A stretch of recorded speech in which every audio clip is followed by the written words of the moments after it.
हा जी आर म्हणजे तुमच्या तोंडाला पुसलेली पानं आहेत।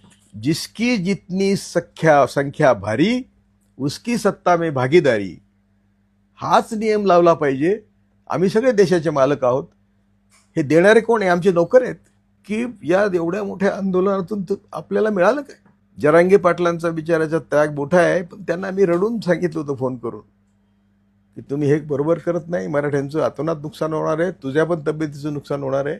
या जी आरचा सगळा मजकूर जर बघितला तर तुम्हाला तलाट्यापासून ग्रामपंचायत अधिकारी, कृषी सहाय्यक अधिकारी, जे ज्यांची तुम्हाला तोंड बघायला नको त्या सगळ्यांकडे जावं लागणार आहे। आणि याच्यातून शेवटी कोर्ट आहे। हे जे तुम्हाला कबूल केलंय आज, हे कुठल्याही कायदेशीर कसोटीवर बसणार नाही।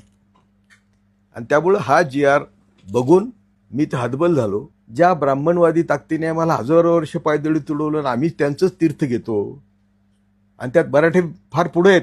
कुठला स्वर्ग, कुठला नरक, कुठले 33 कोटी देव, कायम तुम्हाला काल्पनिक जगात ठेवून तुम्हाला मूर्ख बनवण्याचं काम ज्यांनी हजारो वर्ष केलं, जी आर काढून त्यांनी हेच काम केलेलं आहे। कायदेशीर आरक्षण जर द्यायचं असेल तर ते केंद्र आणि राज्य मिळूनच देऊ शकतं। दोन्हींचे पॉवर असे आहेत की ते एकमेकाला सोडून होऊ शकत नाही।